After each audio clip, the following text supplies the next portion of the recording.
We have breaking news today on a U.S. pastor who is locked up in Iran, who has spent months in a notoriously brutal prison simply because of his Christian faith. Welcome, everybody. Brand new hour starting now in America's Newsroom. I'm Martha McCallum. And I'm Bill Hemmer. Good morning. Pastor Saeed Abedini, a married father of two, says he left his Boise, Idaho home to start an orphanage in Iran, but was arrested there on charges of trying to spread Christianity in that country. Jordan Sekulow is executive director of the American Center for Law and Justice, and he joins us now with this breaking news. Jordan, good morning. You have been fighting for more recognition of this for a long time with the U.S. government. What's your news this morning? Well, we're going to have a congressional hearing this Friday. We found out over the weekend we were asked to participate, as well as Naghmeh Abedini, Pastor Saeed's wife, in a hearing before the Tom Lantos Human Rights Commission, which is completely bipartisan in the House of Representatives. Many of the members of this commission, including the two co-chairs, were part of the bipartisan letter last month to Secretary Kerry asking him to do more. So this is not a Republican-Democrat issue, but instead really Congress and who's doing everything they can, but the administration who's been ignoring them. So we're going to actually be able to testify to present Saeed's case to the House of Representatives, to the commission, and also the State Department's been invited to participate, so they will also be there and subject to the questioning of these members of Congress who have asked for more. Pastor Saeed, obviously, as you point out, is an American citizen. I think so many people have been shocked that they don't know about this, that they're not aware that there's an American pastor who is being held simply because he's a Christian. We've spoken with you, spoken with his wife several times here in America's Newsroom, and she made it clear that he has been told that if he would simply renounce his Christianity, he could go home, but he won't do it. So how do you think this might change things on Friday? Well, this can be what we've been working towards. You know, why she's doing the interviews, why we're here, why we're telling the story so publicly, why we take every opportunity. His life is in jeopardy. He's suffering right now from internal bleeding. He's not getting the medical care he needs. We are working on efforts to secure that and the proper medical treatment.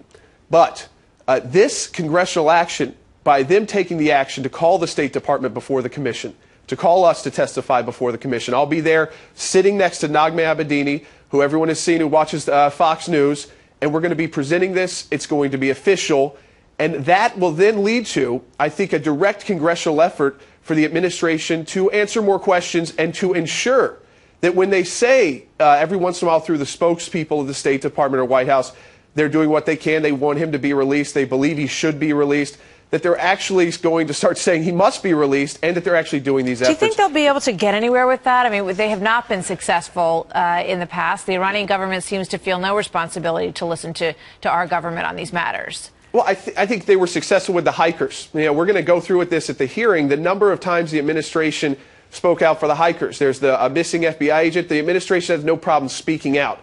At a minimum, we expect that for an American citizen, as Saeed is, the government to come and make it clear to Iran that this is important. But this administration has ignored calls from Congress, both the House, bipartisan calls to do more, and the Senate. I mean, Senator Graham asked the president to directly get involved. We, of course, know that the president has not done that. Naghmeh Abedini hasn't gotten phone calls from the president or the Secretary of State. Why do you think that is? Why would the president not be very interested in this issue? I think there is one issue which it's controversial, but because of his religious conversion.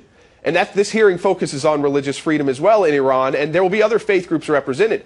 But that because he's a convert and he's not a political opponent of the regime, he's not a political prisoner, if you will, in the classic sense, that it's somehow more controversial to this administration. But I'm not sure how a person who is a Christian being imprisoned in Iran is any more controversial than a retired FBI agent or hikers that end up possibly, going over the border. He had a right to be there. He didn't violate any laws by going in. He was cleared to go in. His orphanage has been cleared, as we've discussed.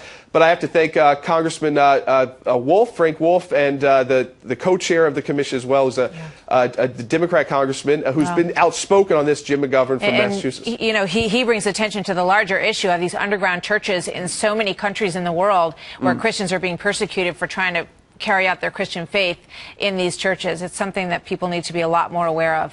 Thank you so much, Jordan. We'll be watching, of course, on Friday, and we'll look forward to speaking with you and Naghmeh afterwards. Thank you very much. Thank you.